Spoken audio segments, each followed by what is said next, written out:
नमस्कार दोस्तों। सबसे पहले तो आप सभी देशवासियों को बहुत बहुत बधाई। यार कोई मिठाई उठाई तो खिलाओ।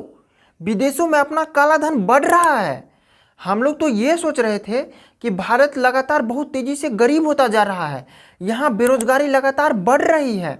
इस कोरोना वायरस और लॉकडाउन के कारण कई लोगों की नौकरियाँ चली गई, बिजनेस सारे बंद हो गए, लोग भूखमरी के कगार पर आ गए हैं। पर हो गया इसका उल्टा।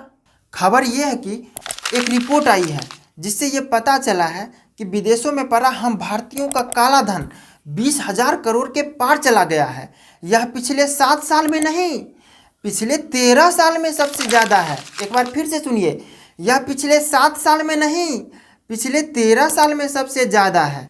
2014 चुनाव से पहले एक काली दाढ़ी वाले बाबा कहा करते थे कि विदेशों में भारतीयों का इतना काला धन है कि अगर वो वापस चल आया तो यहाँ के लोगों को 30-35 रुपये पेट्रोल मिल जाएगा।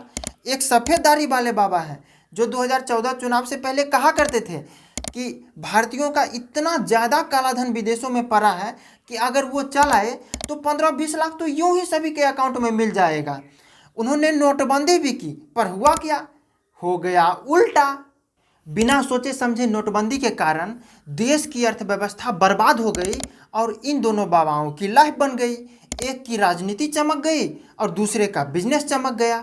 हम लोग इन दोनों बाबाओं के बात में आके 2014 में कांग्रेस का सरकार गिरा दिए। अब आप लोग कमेंट करके मुझे ये बताइए कि क्या हम लोग बीजेपी का सरकार गिरा दें फिर से? एक सवाल है, अगर हम बीजेपी के बदले किसी और को वोट दे देंगे तो एंटी नेशनल नहीं न कहे जाएंगे? इस पर वैज्ञानिकों का क्या कहना है? शास्त्रों और नीतियों का क्या कहना है? क्या वेदों में इसके बारे में कुछ चर्चा उर्चा है कि नहीं? मैं तो योगी जी से भी कहना चाहता हूं कि योगी जी, 2014 के बाद जितना भी काला धन भारत से विदेश गया है उस सब का नाम बदल दीजिए। उसको हरा धन, उजला धन, केसरिया धन या भगवा धन कुछ भी रख लीजिए, लेकिन काला धन मत रखिए, ताकि ऐसा लगे कि नहीं 2014 से पहले काला धन जाता था विदेशों में और अब भगवा धन या केसरिया धन कुछ ये सब जाता है। अब विदेशों में काला धन नहीं जाता है। यार आप लोग भी कमाल करते हो। विदेशों में पड़ा अपना काला धन इतना तेजी से बढ़ रहा है और हमारा सब्सक्राइबर बढ़ ही नहीं रहा है। अगर आपने अभी तक हमारे चैनल को सब्सक्राइब नहीं किया है, then why are you waiting for? Please go and hit the subscribe button right now.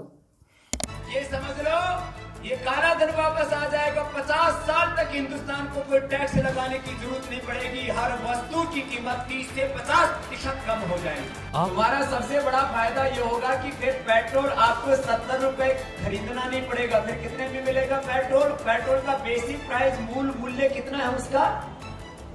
30 से 35 रुपए। इसको बोलते हैं बेसिक प्राइस। फिर उसके ऊपर लगते हैं टैक्स। 50% पेट्रोल के ऊपर टैक्स है। ये तुम्हारा फायदा है। तो आप गैस खरीदते हैं, इसके ऊपर टैक्स ना हो तो 400-500 रुपए का सिलेंडर ना मिल करके 200 रुपए का ही मिला करेगा।